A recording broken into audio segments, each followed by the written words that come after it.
The purpose of technology is not to confuse the brain, but to heal the body. And similarly, we should use technology at the right time in a right way.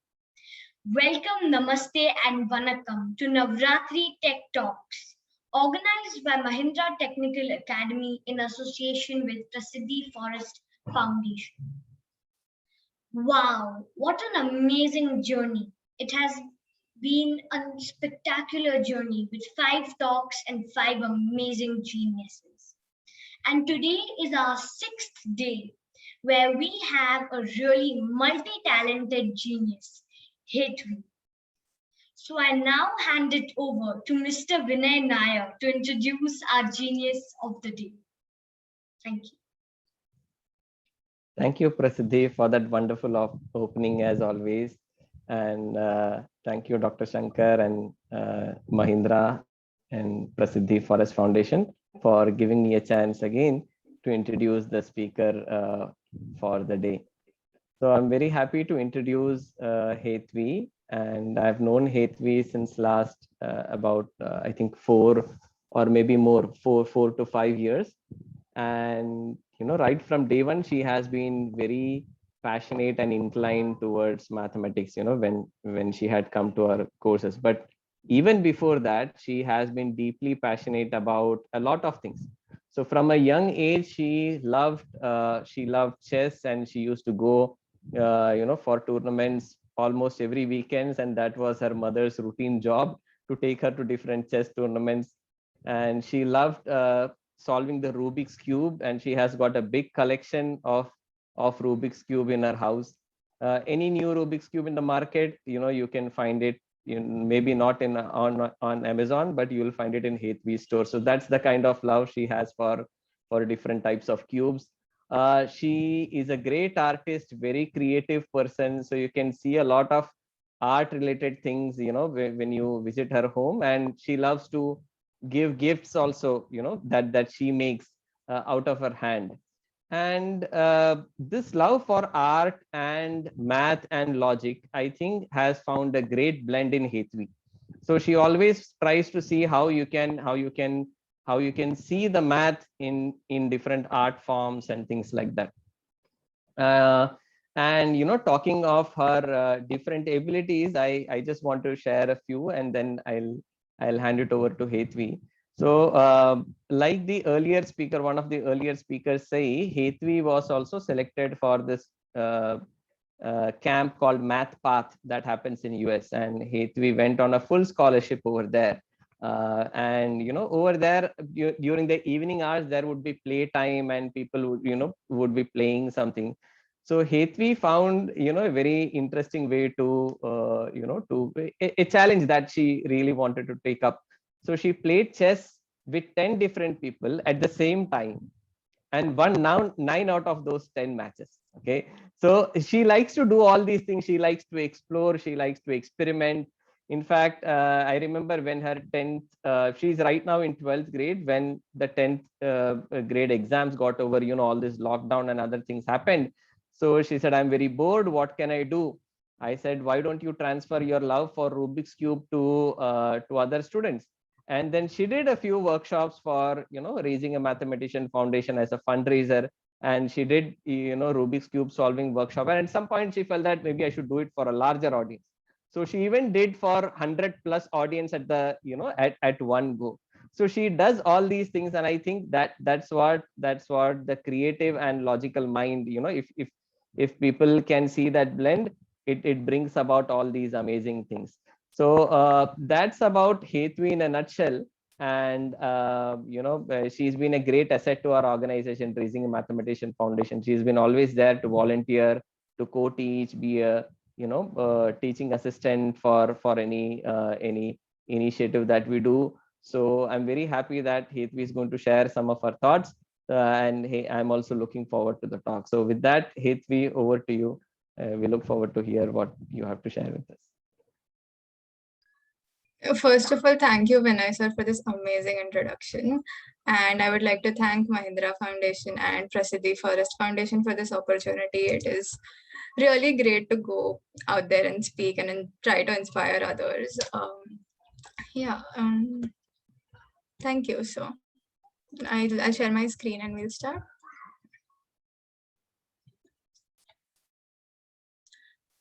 Okay. Yeah.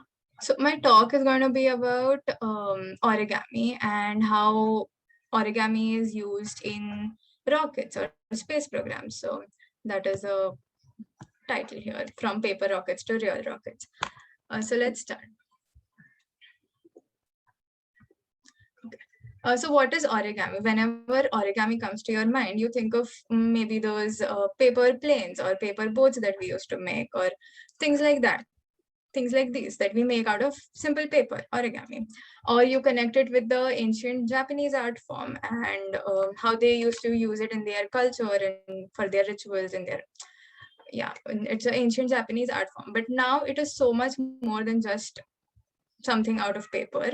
It is a form of art. It is an art form related to sculpting, and you can do so many various things using sculpting.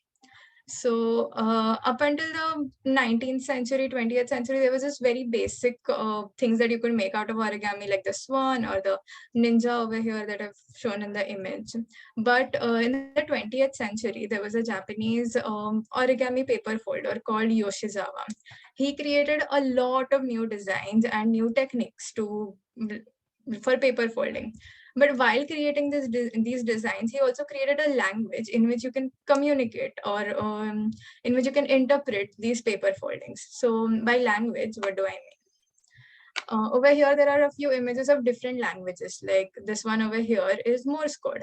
Morse code is dots and dashes and letters in terms of dots and dashes. Or you just have the basic letters in terms of numbers. Or you have the very complicated computer programs, the coding. But the origami language that I'm talking about is a little different. Origami is just one sheet of paper. There are no cuts. We just fold the paper in different ways to create different shapes.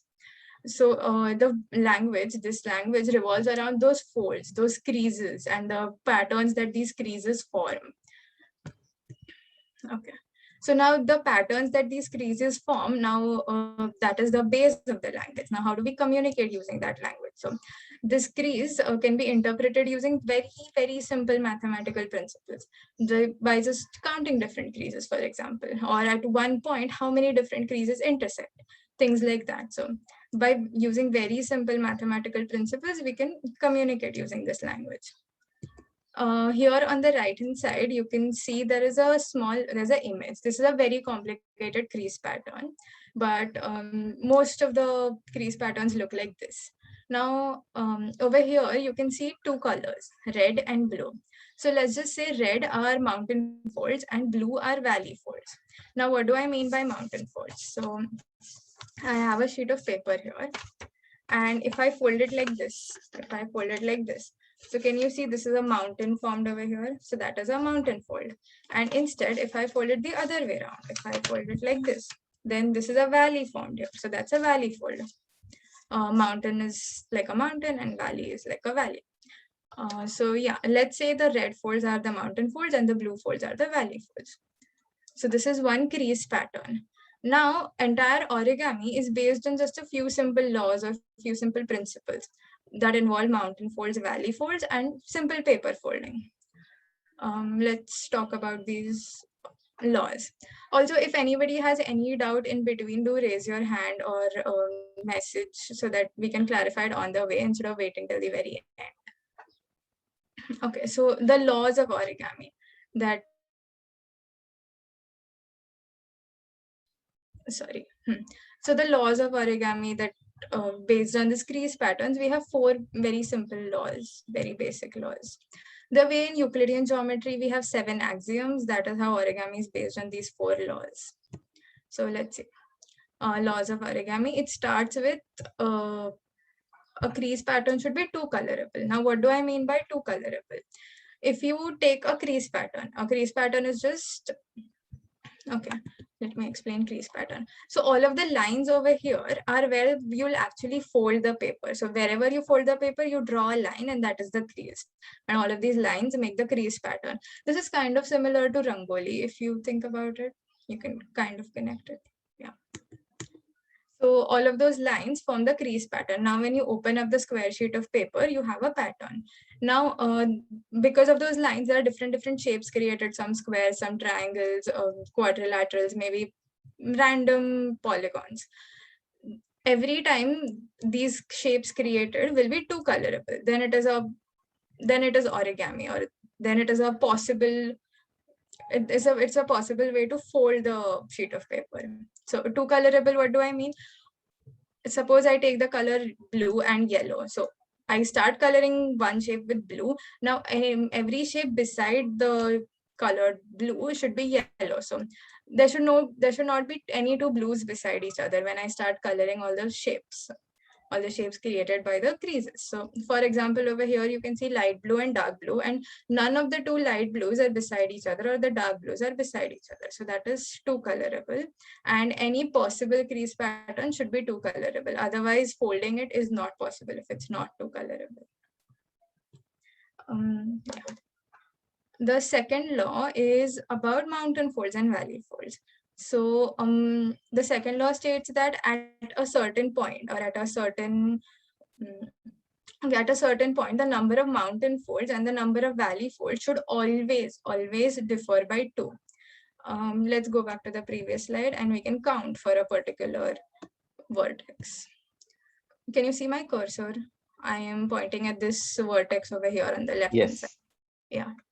So over there, you can see there are 1, 2, 3, 4, 5, 6 red folds. So that means there are 6 mountain folds, and there is 4 blue folds. So that means there are 4 valley folds. So 6 minus 4 is 2.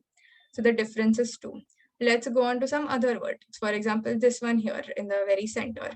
You can see there are 5 red folds, like red lines. So that means there are 5 mountain folds. And there are 3 blue lines. So that means there are 3 valley folds. So again, the difference is blue. Do this for any vertex on this figure, or any figure for that matter. There should always be a difference of 2 between the number of mountain and valley folds, or red and blue lines. It should always be a difference of 2. If there's not a difference of 2, you cannot possibly fold in that direction. So that was the second law.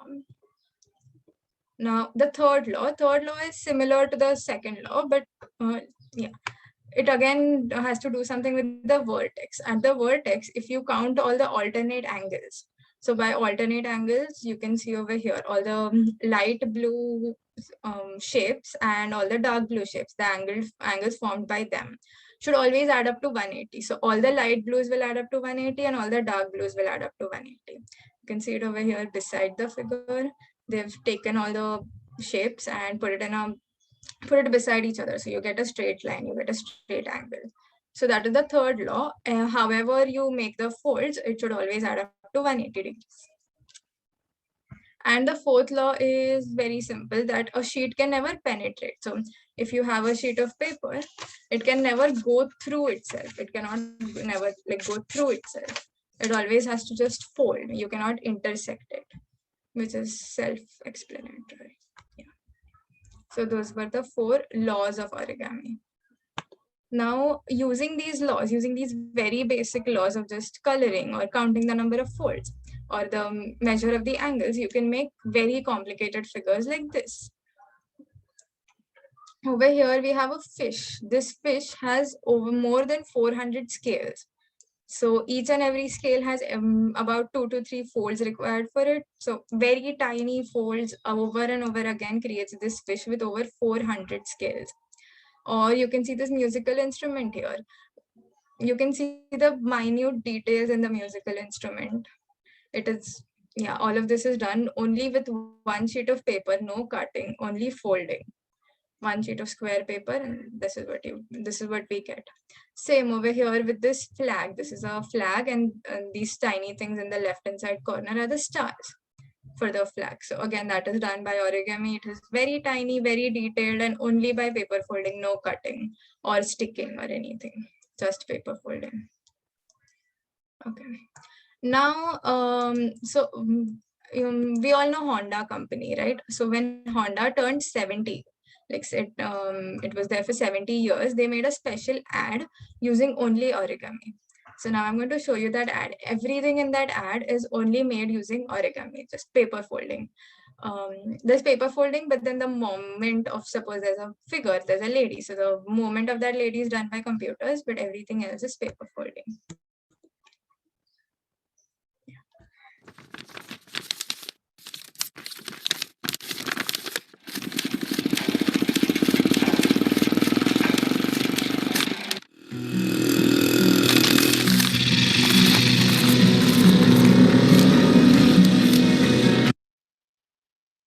Okay, so all of these buildings, all of these humans, the scooter, everything is paper folding.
Drag me down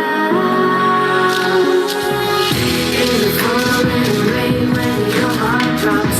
Get up and do it again.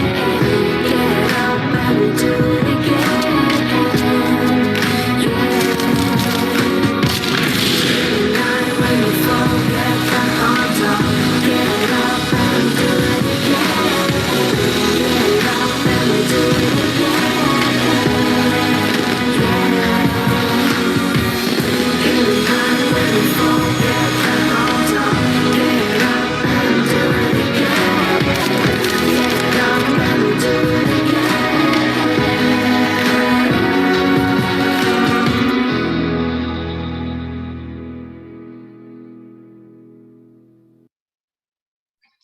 So yeah, this was the ad created by Honda. Everything in here was origami paper folding, and you could see the details. There was a bridge in between, so all of the like metal pipes in the bridge, everything was paper folding. So there was extreme minute detail. The airplane, the scooter, the people, everything was paper folding. So yeah. Okay, now I have a few interesting facts about origami. So origami has a lot of application in math. We all know of a geometry box, right? Geometry boxes, compass, scale, pencil, the entire thing, the geometry box. Now it is used for mathematical constructions. So most of the constructions you're only allowed to use a compass, so that is a circular, and a straight edge, not even a scale, just a straight edge without any marking, only to make lines. Now this using that we can do several constructions, like you can divide a line into half, or you can create perpendicular bisectors, or you can divide an angle into half. But one thing you cannot do using this is you cannot divide an angle into 3 different halves. Like you cannot divide an angle into 1/3. 90-degree, yes, you can, because you can construct 30, but arbitrary angle, for example, 66 degrees. So you cannot make it 22 and 22. But this can be done using origami. So that is the first interesting fact, that you cannot do this in Euclidean geometry only using a compass and a straight edge, but you can do this with origami. And it is done in less than 10 steps. Just there are a few folds that you have to do, and that's it. You can divide any angle into 3 parts. Okay. The second fact is we all know quadratic equations, or even if you don't worry about it. Quadratic equations is any equation with x squared, so x power 2. Now to solve a quadratic equation, we have a very easy formula. You just insert all the values, you get the answer. But for a cubic equation, or with x power 3, it becomes very complicated. The formula there is to solve a cubic equation is very lengthy and complicated. it's difficult. But using origami, it becomes much more easier. There's a method in which you take all the coefficients and you solve it using origami, you get the answers. You get the factorization of a cubic equation. So that can be done using origami, that cannot be done otherwise. The way I told you about trisection of an angle, dividing an angle into 3 parts. Similarly, constructing a heptagon. Heptagon is a 7-sided polygon. If you take square, constructing a square is really easy. You make a line, then you make a perpendicular from the vertex. So 90 degrees, then again 90 degrees, 90 degrees, and there you go. You have a line. I mean, you have a square with just lines and 90 degrees. Hexagon is also fairly easy because it's line and then 120 degrees. We know that the interior angle of a hexagon is 120 degrees. But for a heptagon, for a 7-sided regular polygon, we don't know what the interior angle is. It's in fractions, so we cannot construct it. But this can be done using origami. With paper folding, you can get the exact perfect interior angle and you can get a regular heptagon. So that is another thing that can be done using origami, which cannot be done in Euclidean geometry. Now, annually, there is an international conference of origami in science, math, and education. This is held annually, and the first time this was held was in 1989. 1989 in Italy. This was the place where the construction of heptagon using origami was proposed for the very first time. So, and okay, and now, does everybody have a sheet of paper with them? Just a random, any sheet of paper. So while they take that, Hetvi, do you want to take a question that has come in the chat? Yeah, for sure. Yeah. So what kind of paper? A A4 sheet is enough? Any paper, A4, tiny, Okay. big, any paper. Okay, all right. So there is a question that has come in the chat that how can we solve cubic equations using origami? Oh, okay. So it's a lengthy process. It's a little complicated. We won't do that right now, but you can solve cubic equations using origami. Is that helpful? You can look it up on YouTube or just, yeah.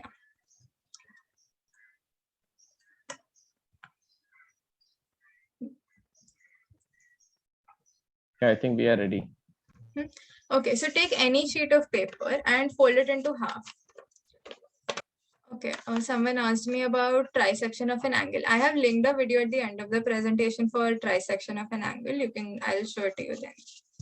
It is just, I think 3 to 4 folds at max and you can trisect an angle. Okay, so for the activity, take any sheet of paper, doesn't necessarily have to be square, and fold it into half, just simple 1/2 fold. Then again fold it into half. So 1/2, then second half. Keep doing this, keep folding it into half. So this is my second half. Sorry, question. Folding on the same lines, is it? Not, we cannot change the axis of folding, right? No, you can. So first I folded it like this half and then Okay. half like this. Okay. Okay. Then again in the opposite direction, half. So we need to alternate it, or is it up to us however we want to fold it? Alternate will be better, but the other Okay. way also works. Okay. Keep folding it into half until you can't. So this is my third fold that I'm doing, half. Then again half, fourth fold. Make sure the edges match.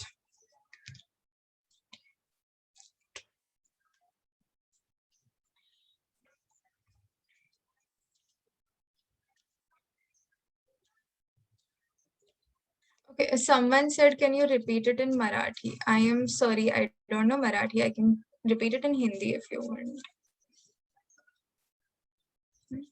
So, paper लेना है एक, just any कोई भी एक sheet of paper and उसको आधे में fold करना है. तो half fold, फिर वापस half, फिर वापस half, फिर वापस half. ये करते रहना है जब तक आप कर सकते हो. तो for me, I could do 4 folds. I probably a 5th one, but then it gets really difficult to fold it again. So the 5th one was kind of difficult. The sixth one is almost impossible. Now I cannot fold this into, yeah, I cannot make this fold. So at max, if you try this, at max, you can fold it into 8 times you can fold it into half. Like if you take a big sheet of paper or a very thin sheet of paper, 8 times you can fold it. But someone in 2001, I think, yeah, sorry, someone in 2001 came up with a method to fold it 12 times that was using origami. So it was a little different than just folding it into half, but he could do it 12 times. He could get the, so the first time I fold it into half, this is half of the original paper. Second time, this is 1/4, then this is 1/8, and then this is 1/16. So 1 upon 2 to the power 4. By the fourth fold, it is 1 upon 2 to the power 4. So he could get, using origami, a small square that is 1 upon 2 to the power 12. So he could fold it 12 times using a little different method, but he came up with this in 2001. I have one more interesting fact. It is not mentioned in the presentation. There is a raised hand. Do you want to take the question? Yeah. Whose hand is raised? Omkar, do you want to say your question if you have one?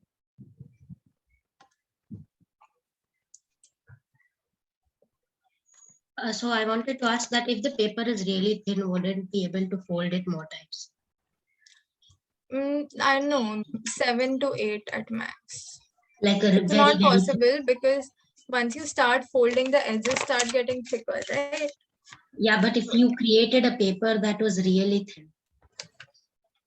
You can try it, but no. You can try creating a very thin paper. And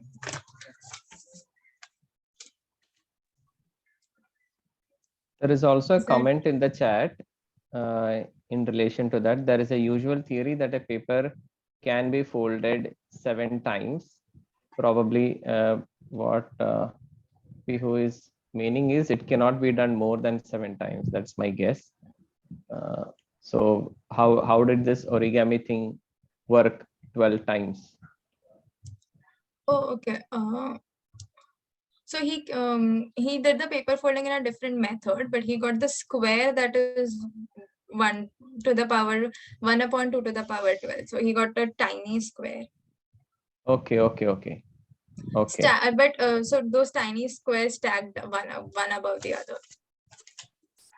Like this, I have the half and half stacked one above the other. Then I have 1/4, 1/4, 1/4, and 1/4 stacked one above the other. So that he could do it in a different folding method, but stacked one above the other. Okay. Thanks. Okay. Yeah. So over here, I have not mentioned this in the PPT, but over here I am making a regular paper plane that we all made.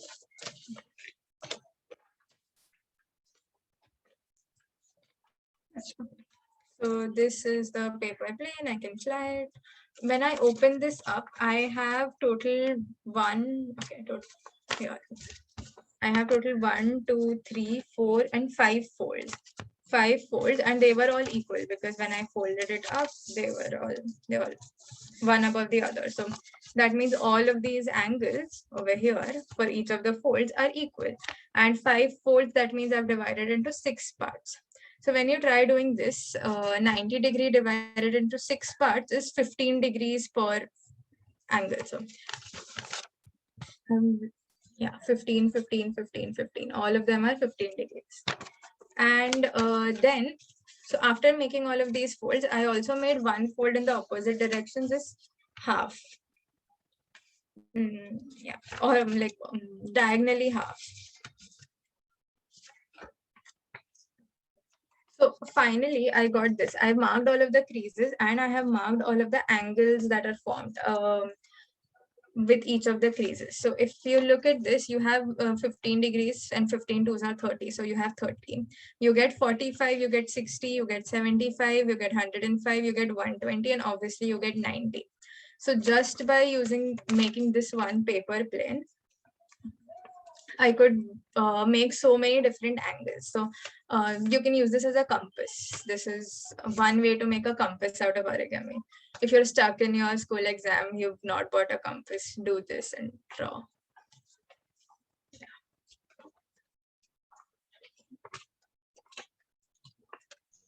So You a can question also here. fly this later. Yeah. So is the trisection of the angle used here? Mhm. Because here you said 15, 30, 45. So the trisection of the angle, does that come here in this paper plane thing? No, it doesn't, because 30 degrees can be made easily, right? 30, 60, 90, you can have a triangle or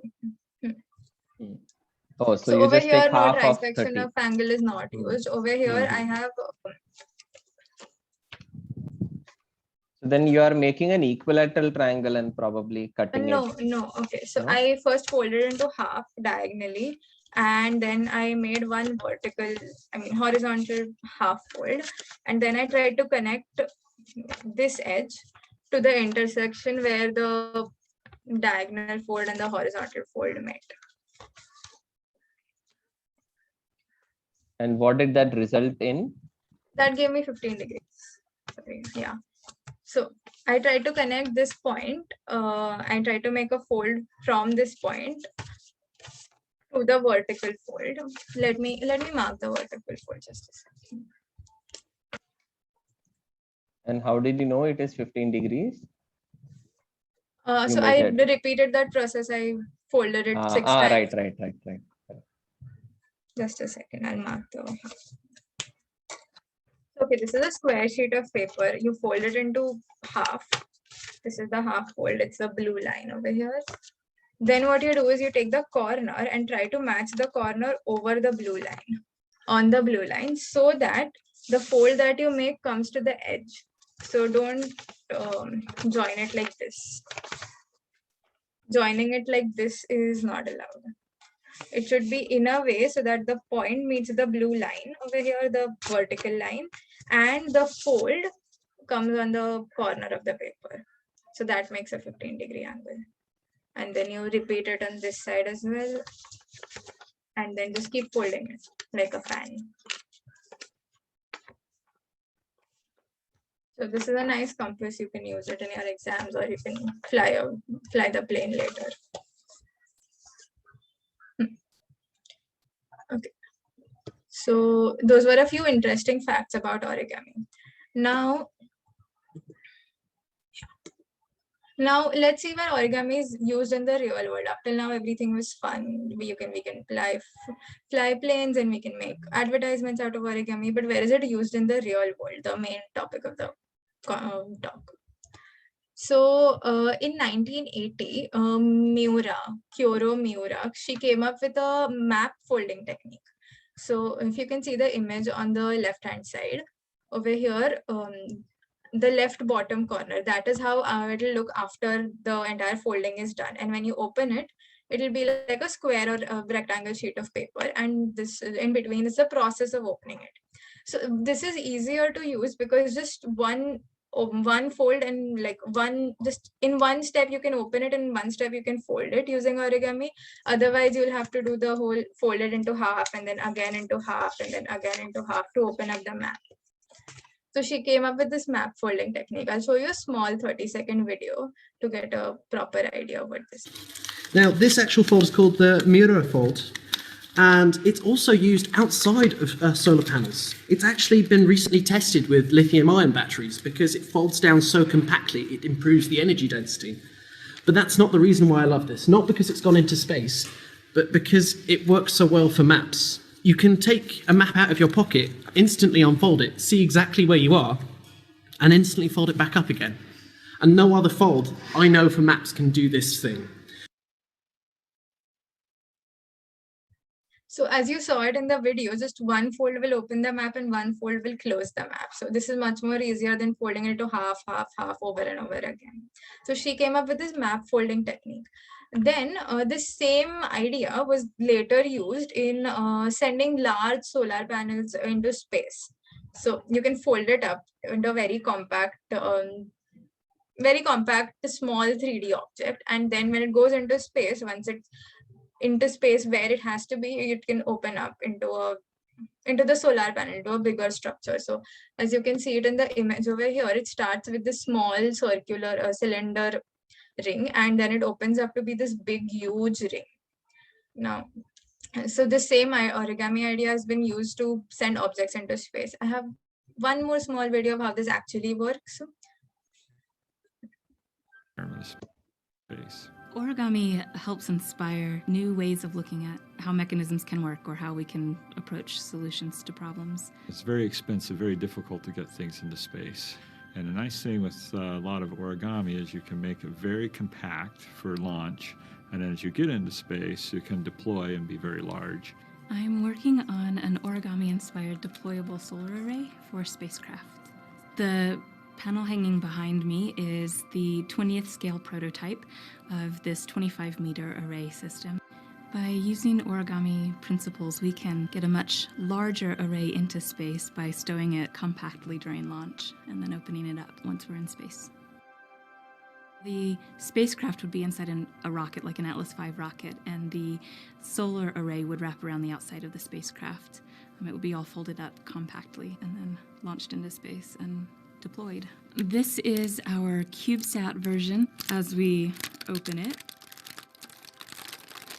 it opens to about 50 centimeters and has the potential to generate about 65 watts of energy at this actual size. CubeSats are kind of the new novel way of getting things into space quickly because they're small, they don't cost a lot, and you can throw them on with any rocket that's going into space. In addition, you could hear the audio in the video, right? Yeah. So space. okay, yeah, as you saw, the spacecraft, it was a very small cubical object, and when it went into space, it opened up into a giant 25-meter solar panel. So that is how origami can be very helpful for space programs. Yeah. Now, other than space programs, it also has an application anywhere where you have to transform anything sheet-like in a very compact structure. So anything sheet-like, if you want to transport in a compact structure, you can use origami.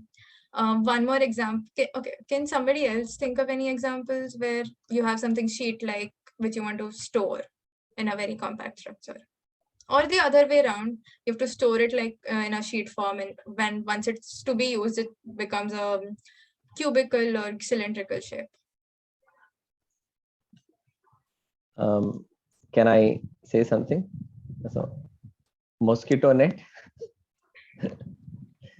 Oh, okay, the mosquito net. The over mosquito there. net. Yeah. It has 2-3 folds, but that is also origami. Yeah. Diwali lamps. What do you mean by Diwali lamps? Oh, okay, the hanging. Yeah, even those. Some of them have. Yeah.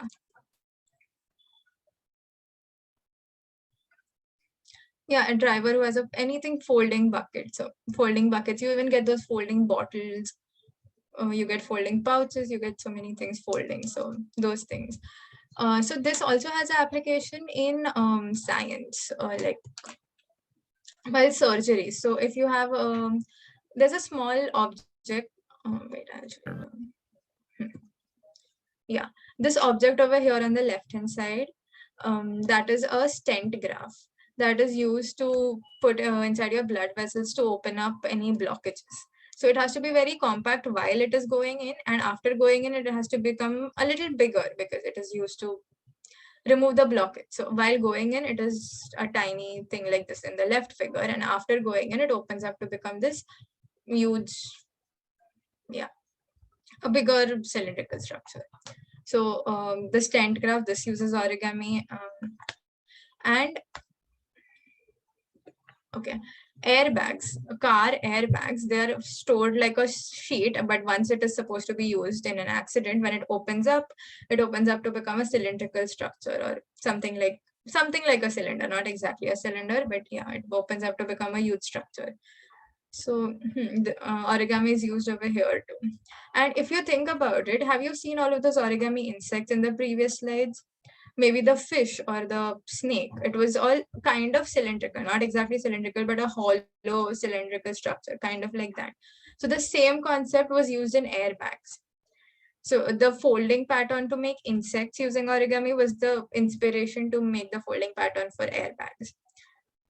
It's fascinating that some things that children used to play can be used in such great things that can be actually useful in your daily life.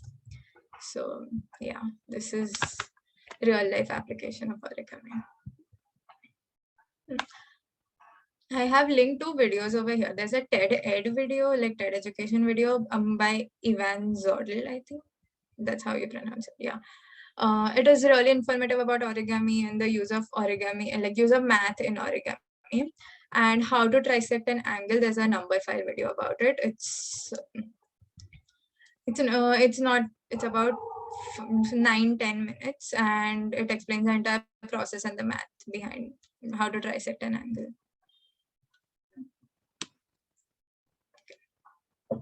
Thank you. That's the end of my presentation. If you have any questions, doubts.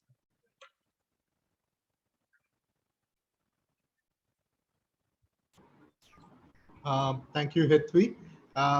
It's an excellent talk. Triggered a lot of very interesting ideas. And what we will do is we'll try to see if there are some unanswered questions from the chat bar here before we get into a discussion mode. Okay. Give me a minute to quickly scan the chat bar.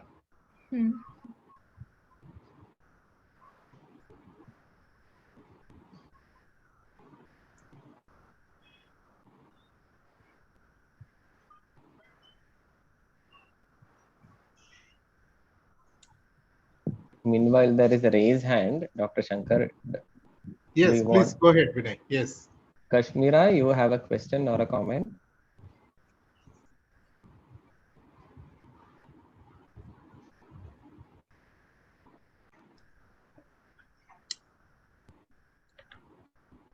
Someone had a question. So there is one question I see in the chat. Says, was this the same technique used for 12 folds? Where you were, I think you were talking about that, map folding. Oh, okay. No. So that's a different technique. For map folding, it's pretty easy. First you try, and it doesn't have to be very accurate. It doesn't have to be exact 1/5. So it can, you take a paper, you divide into 1/5. So 5 folds like a fan. And then once you've done 5 folds, I'm only doing 4, but you're supposed to do 5. And once you're done with 5 folds, you go in the opposite direction, making another 5 folds. But this time you do it with a little angle. So like this. Like this, and then same like a fan, 5 folds. So something like this. Can you see this angle over here? First an angle and then another angle and then angle again. So you do 5 folds in the vertical direction, 5 like 1/5 from, try to make proper 1/5, but a little here and there is okay. And then again you do 1/5 in the horizontal direction, but with a little angle to it. And yeah, then once you open it and you try to do the map thing, it'll work. It won't work in this paper. I've folded this a lot of times.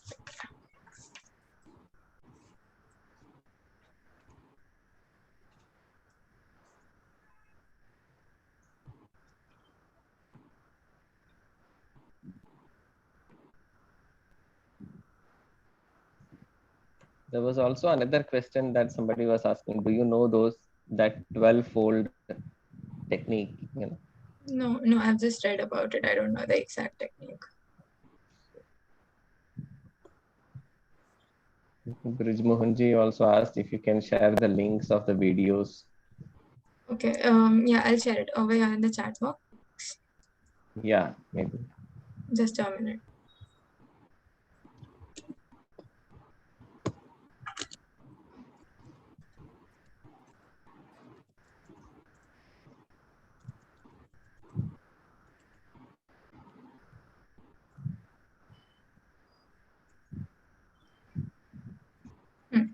I have the trisecting of the angle video link here. Otherwise, other than this, just go on YouTube, search origami. There are a lot of videos. Like search math about origami, you'll get a lot of information. I was just thinking, there was somebody in the audience who was asking if I make the paper very thin, can I fold it more times and stuff like that. Think, how about cloth? Like take a kerchief and keep folding it. Is it easier? Will you get more folds with a cloth instead of a paper, or this is something a lot more fundamental that whether it's paper or cloth doesn't matter? No, shouldn't matter, because every time you fold, there's a curve created, and every time you fold, the curve increases. So after a point, it becomes extremely difficult to fold. As we saw in the space video also, while that was opening and closing, the lines from which the folds were there was nothing in between. It was empty. Yes. True, there was no true. object. That you require a little space for it to fit there. Yeah.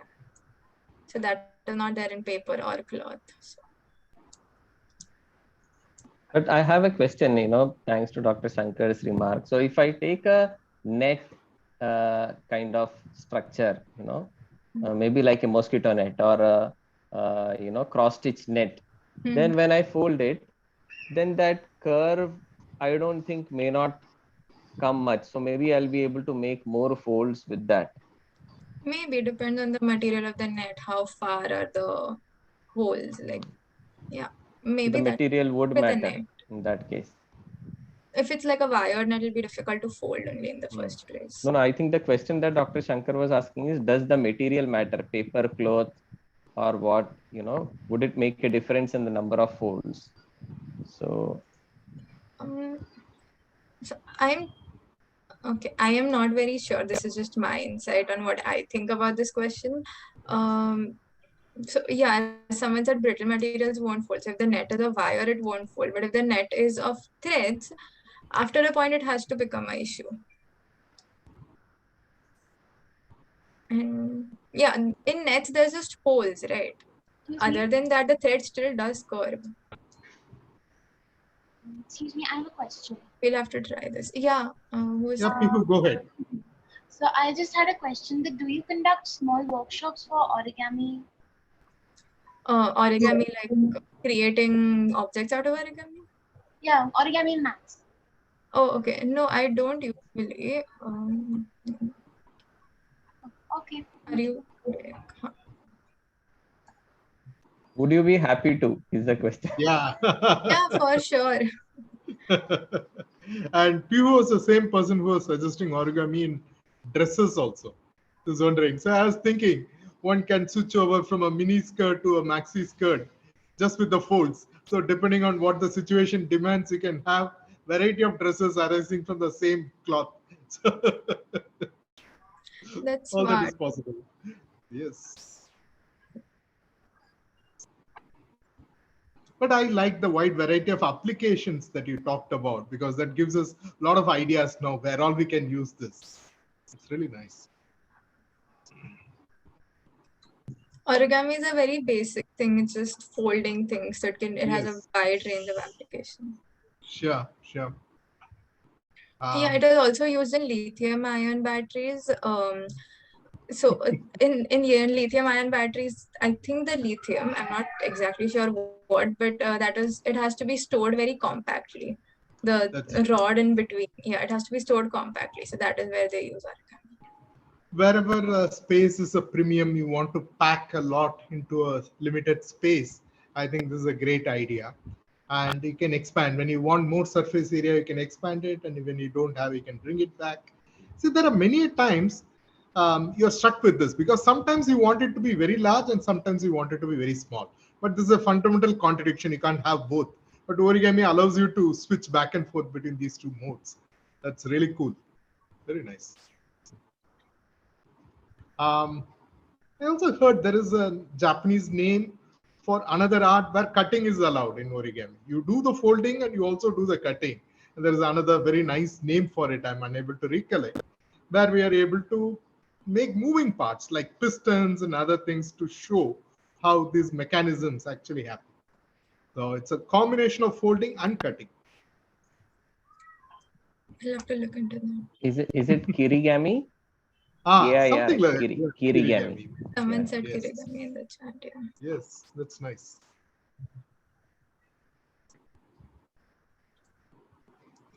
So with this origami thing, is it possible to create more space in my cupboard? You know, if I can fold clothes in a smarter way.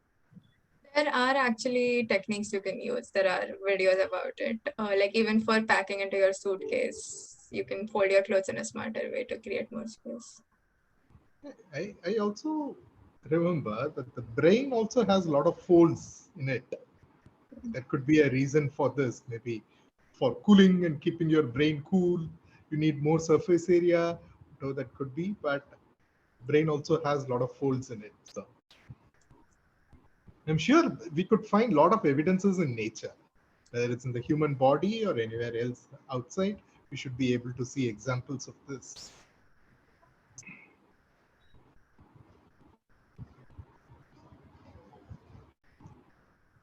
That's true. Origami does have some application in modeling DNA.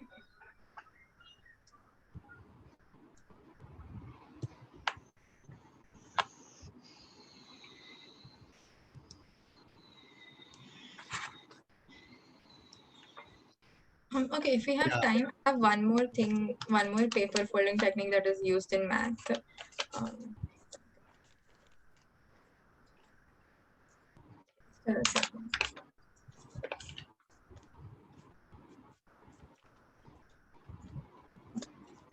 So, okay, you start with a paper, fold it into half, and then like last time we took the edge and connected it in a way that the fold would start from the corner and the edge would be on the half line.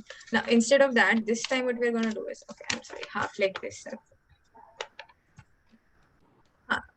Fold it into half like this. Instead of last time, we're going to connect this edge to the half over here in the where the vertical half is there. So I'm just going to, okay, I've folded this paper a lot of times. So yeah. So this edge is connecting over here at the bottom. Now, only by doing this, once you do this, just mark this line over here and this line over here with a pen. So this line and this line. Surprisingly, you realize that this just by one fold and marking this one line, from this point, this entire side is divided into 1/3 and 2/3. So dividing a side into 1/3 and 2/3 is just a matter of one fold. Cool. You can also use this in your exams.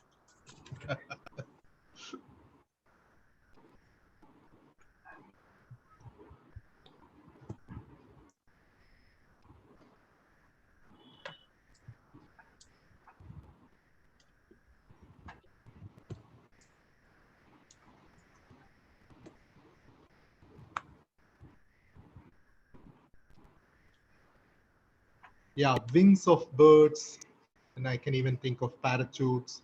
Then Sayantan talks about the DNA.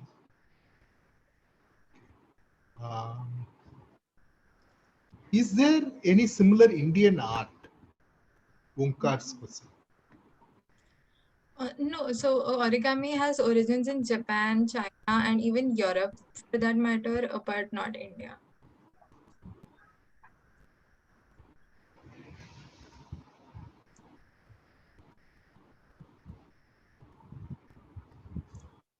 Sure. I think it was overall a very, very interesting session. And it's one of the most interesting talks in this series. I think we will remember this for a long time, actually, really good. Very nice. Let me hand it over to Prasiddhi. Over to you, Prasiddhi. Thank you so much. So, wow, such an interesting talk. Such an interesting talk, Hetvi, where we used to take origami as a piece of paper. You showed us the different degrees of origami and how Those small folds helped us create amazing ideas in space, cars, and so many other things. And thank you so much, Mr. Vinay, who introduced to us this amazing genius. Yes, and I forgot to share one thing, that when Mr. Vinay told us that you are also interested in Rubik cubes, I got pretty excited, as recently I took up a new hobby of Rubik's cube, but I've just created one face of it. So I'd really be interested in learning about that. And definitely, thank you so much, Dr. Shankar, for giving us the opportunity to express our skills and share it with others. And thank you so much, the audience, for joining us in the talk. And I hope you all are getting new insights, because it's very, just a second. Because it's very important that you collect all these insights, as the quiz is waiting for you. Just 3 days to go, and then you might be able to achieve this.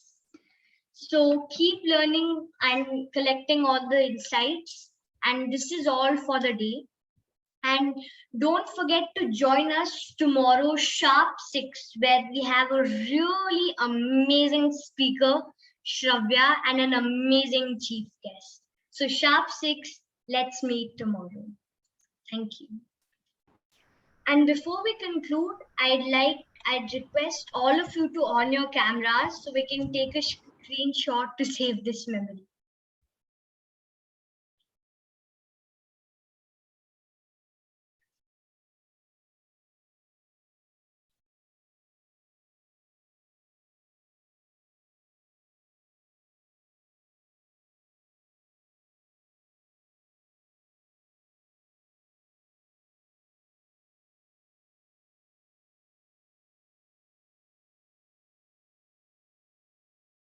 And Dr. Shankar, would you like to suggest our line? So we are all going to say G3, and she's going to click one more picture. G3. G3. Amazing. So one more spectacular session, and let's meet tomorrow. Thank you all. Take care. Thank you. Meet you at 6 tomorrow. Bye. Bye-bye. Bye.